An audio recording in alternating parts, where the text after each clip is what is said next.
ایران نے تیل کے 8 بڑے جہاز آبنائے ہرمز سے گزرنے دیے، امریکی صدر کا دعویٰ۔ کابینہ اجلاس سے خطاب میں صدر ٹرمپ نے کہا انہوں نے کچھ دن پہلے بتایا تھا کہ ایرانی ہمیں ایک تحفہ دیں گے۔ میں آج یہ راز کھول رہا ہوں کہ وہ تحفہ کیا تھا۔ ہمیں ان لوگوں کی طرف سے پیغام آیا تھا کہ ہم اصلی لوگ ہیں، یہ ثابت کرنے کے لیے 8 جہاز گزرنے دیں گے۔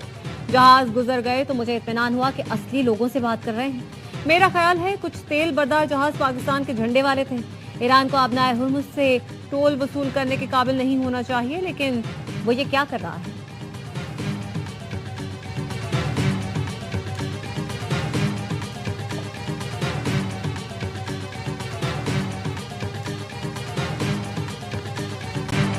ایران مذاکرات میں سنجیدگی دکھائے اس سے پہلے کہ دیر ہو جائے۔ امریکی صدر ڈونلڈ ٹرمپ کا ٹروتھ سوشل پر پیغام، لکھا کہ ایرانی مذاکرات کاروں کا انداز بہت مختلف اور کچھ عجیب ہے۔ ایران کو جلد سنجیدہ ہونا ہوگا ورنہ واپسی کا کوئی راستہ نہیں ہوگا۔ صورتحال بالکل بھی خوشگوار نہیں ہوگی۔ واشنگٹن میں تقریب سے خطاب میں ٹرمپ نے کہا ایران معاہدے کی بھیک مانگ رہا ہے، میں نہیں۔ ایرانی قیادت بڑی بےتابی سے ڈیل چاہتی ہے لیکن ایرانی رہنما کہنے سے ڈرتے ہیں۔ وہ ڈیل کا کہیں گے تو اپنے عوام کے ہاتھوں مارے جائیں گے۔ ٹرمپ نے دعویٰ کیا جنگ سے پہلے ایران نے مشرق وسطیٰ پر قبضے کا منصوبہ بنایا تھا۔ ایرانی بہت اچھے مذاکرات کار ہیں، ایرانیوں کے پاس معاہدے تک پہنچنے کا موقع ہے۔ صدر ٹرمپ کا ایران کے خلاف ساتھ نہ دینے پر نیٹو ممالک کو تنقید کا نشانہ، نیٹو کو کاغذی شیر قرار دیا۔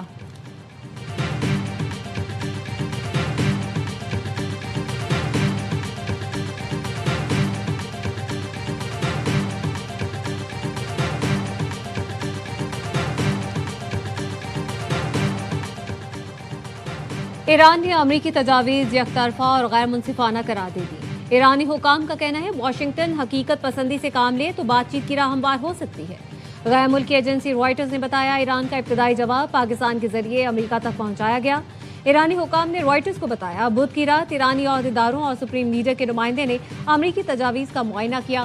ایرانی وزیر خارجہ عباس اراغچی کا کہنا تھا امریکہ مختلف ثالثوں کے ذریعے پیغامات بھیج رہا ہے، اس کا مطلب مذاکرات ہرگز نہیں۔ ایرانی وزیر خارجہ نے جنگ سے تباہی کا معاوضہ دینے کا مطالبہ کیا، کہا کسی بھی معاہدے کے لیے احتساب اور تعمیر نو کی یقین دہانی ضروری ہے۔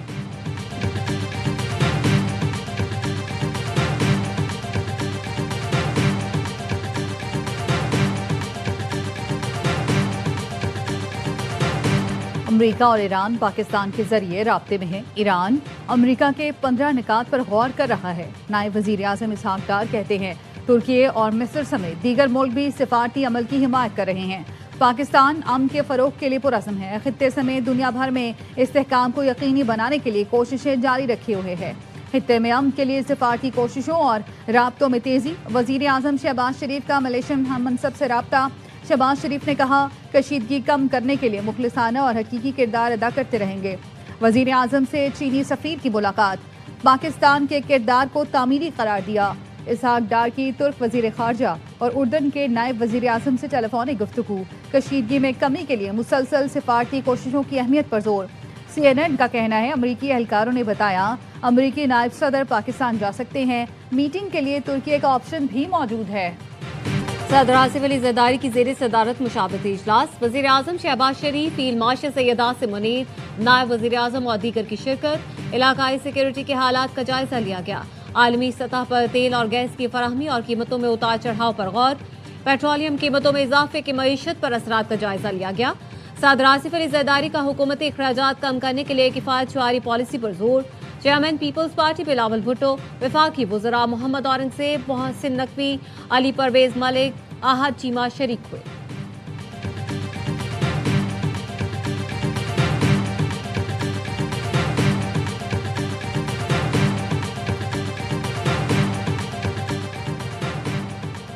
وزیر اعظم شہباز شریف کا ایک روزہ دورہ کراچی، MQM کا گورنر کی تبدیلی کے فیصلے پر اعتماد میں نہ لینے کا شکوہ۔ خالد مقبول صدیقی کے سربراہی میں MQM کا وفد PAF بیس پر وزیر اعظم سے ملا۔ ذرائع نے بتایا ملاقات میں MQM کے مجوزہ آئینی ترمیمی بل اور آرٹیکل 140A پر گفتگو، MQM کا مجوزہ آئینی ترمیم کو 28ویں ترمیم میں شامل کرنے کا مطالبہ، کراچی پیکج پر کام تیز کرنے کی درخواست بھی کر دی۔ وزیر اعظم کی MQM کے مطالبات حل کرنے کی یقین دہانی۔ ملاقات میں کامران پسوری، مصطفیٰ کمال، فاروق ستار، امین الحق اور فیصل سبزواری بھی موجود تھے۔ اگلی ملاقات اسلام آباد میں ہوگی۔ وزیر اعظم کی سینیٹر شری رحمان کے گھر آمد، بیٹی کے انتقال پر تعزیت کا اظہار کیا۔ نائب وزیر اعظم اسحاق ڈار، وفاقی وزراء، گورنر سندھ اور وزیر اعلیٰ بھی ہمراہ تھے۔ وزیر اعظم ٹیم کے ساتھ فریال تالپور کے گھر بھی پہنچے، بیٹی کی شادی پر مبارکباد دی۔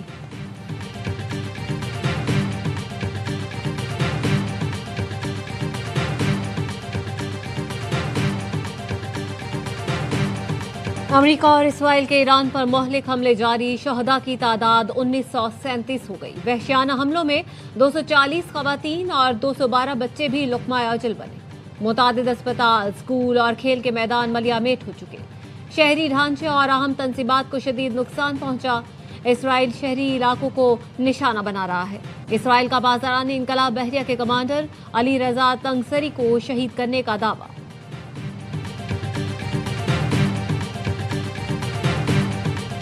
ایران کے اسرائیل پر تابڑ توڑ حملے، تل ابیب اور حیفا سمیت دیگر شہروں کو میزائل اور ڈرون سے نشانہ بنایا۔ حملوں کے نتیجے میں 24 گھنٹوں کے دوران 150 سے زائد اسرائیلی شہری زخمی ہوئے، 14 کی حالت تشویشناک ہے۔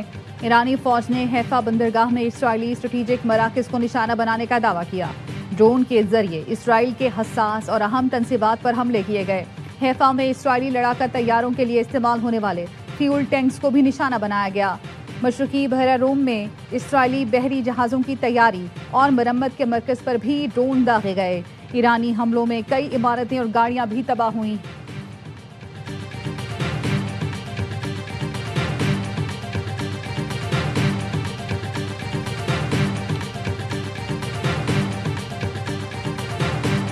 ایران کے خلیجی ملکوں پر فضائی حملے، ابوظہبی میں میزائل کا ملبہ گرنے سے 2 افراد جاں بحق، 3 زخمی ہو گئے۔ حکام نے بتایا فضائی دفاعی نظام نے بیلسٹک میزائل کامیابی سے تباہ کر دیا۔ ملبہ سویہان اسٹریٹ پر گرنے سے 2 اموات ہوئیں۔ متحدہ عرب امارات، کویت، بحرین، سعودی عرب، قطر اور اردن کی جانب سے ایرانی حملوں کی شدید مذمت۔ مشترکہ اعلامیے میں کہا حملے خود مختاری، علاقائی سالمیت اور عالمی قوانین کی کھلی خلاف ورزی ہیں۔ ایران یا اس کی حمایت یافتہ گروہوں کے حملے ناقابل قبول ہیں۔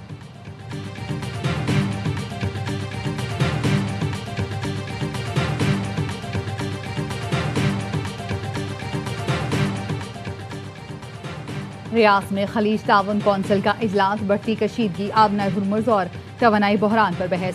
سیکرٹری جنرل جی سی سی جاسم محمد نے کہا ایرانی حملے اور آبنائے ہرمز بندش سرخ لکیریں عبور کر چکی ہیں۔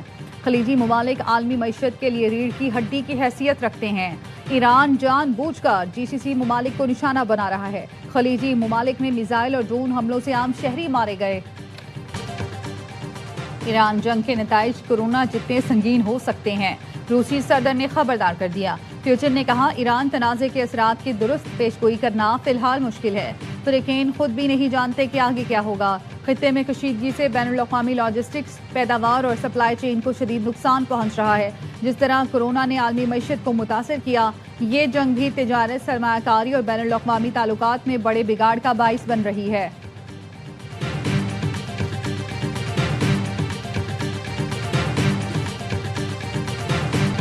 عمران خان کے بیٹے قاسم خان کی پاکستان کے جی ایس پی پلس سٹیٹس کو متنازع بنانے کی کوشش۔ جنیوا میں بلوچ نیشنل موومنٹ کے رہنما نسیم بلوچ کے ساتھ پریس کانفرنس۔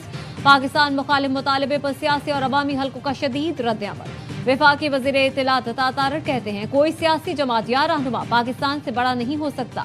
یہ چاہتے ہیں پاکستان کو زر مبادلہ نہ مل سکے، ایکسپورٹ اور فیکٹریاں بند ہو جائیں۔ زلفی بخاری اینڈ کمپنی پاکستان کے خلاف سازشوں میں ملوث ہے۔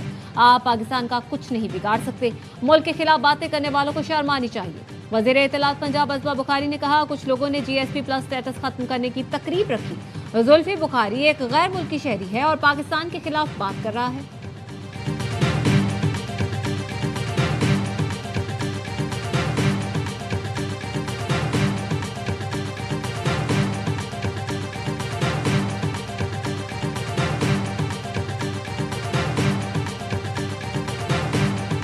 بانی پی ٹی آئی کے بچوں نے جنیوا میں پاکستان کے خلاف کوئی بات نہیں کی، نہ کریں گے۔